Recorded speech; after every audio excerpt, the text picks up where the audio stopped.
Baraza la Michezo la Taifa linapenda kutoa ufafanuzi kwa umma, wapenzi, mashabiki, wadau, hususan uongozi na mashabiki wa klabu ya Simba kuhusu katiba iliyoidhinishwa mwaka 2026 tarehe 18 Februari. Marekebisho ya katiba ya Simba yaliwasilishwa Baraza la Michezo la Taifa kufuatia mapendekezo ya mkutano mkuu wa klabu ya Simba ambao ulifanyika tarehe 30 Novemba mwaka 2025.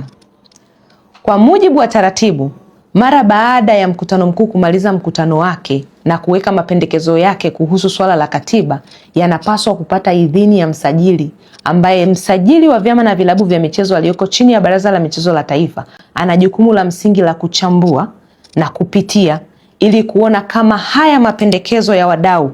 au ya klabu yamekidhi na kuendana na matakwa ya sheria, kanuni na miongozo iliyowekwa na serikali ambayo ina govern sekta hiyo ya michezo. Baada ya uchambuzi wa kisheria, Baraza la Michezo la Taifa kupitia kwa msajili wa vyama na vilabu vya michezo aliridhia na kuidhinisha katiba ya klabu ya Simba ambayo ndani yake pamoja na mambo mengine mengi inahusisha masuala ya mfumo wa uendeshaji wa klabu katika muundo wa kisasa ambao pia unahusisha uuzwaji wa hisa pamoja na masuala ya kuuza hisa kwa wawekezaji. Kwa msingi huo, serikali inapenda kufafanua kwamba ilikamilisha jukumu lake la msingi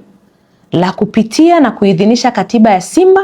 ambayo ilikuwa imekidhi matakwa ya wadau, lakini pia imezingatia matakwa ya sheria yaliyowekwa ambayo yanaongoza vilabu hivyo pamoja na sekta ya michezo kwa ujumla wake.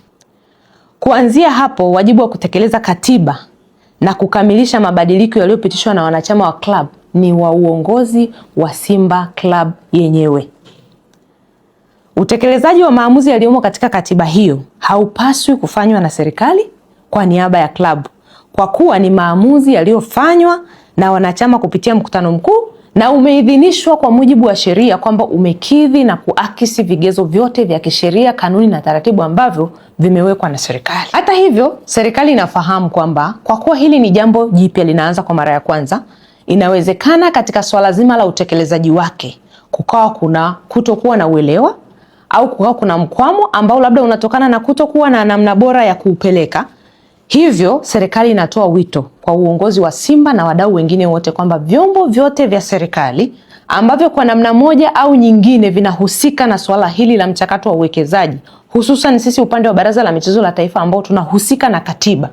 tupo tayari kuwapokea kwa ajili ya kuwapa ufafanuzi. Naomba ieleweke vema, kwa ajili ya kutoa ufafanuzi. Ufafanuzi huo hautalenga katika kubadilisha kipengele chochote cha kikanuni, cha kisheria wala cha miongozo iliyowekwa na serikali. Itakuwa ni mwongozo wa kuwapa ufafanuzi na ushauri wa namna bora ambayo wanaweza wakaenenda katika kutekeleza jambo lao huku wakizingatia katiba yao, matakwa ya wanachama wao, matakwa ya wadau wao, lakini bila kuvunja taratibu na sheria ambazo zimekwisha kuwekwa. Hivyo serikali inatoa wito kwa klabu ya Simba kutumia vyombo vyake na taratibu halali za kukamilisha utekelezaji wa katiba hiyo iliyoidhinishwa, kuwasilisha rasmi kwa mamlaka husika masuala yote yanayohitaji ufafanuzi ambayo wanadhani wanakwama. Serikali itaendelea kutekeleza wajibu wake wa msingi wa kusimamia sekta ya maendeleo ya michezo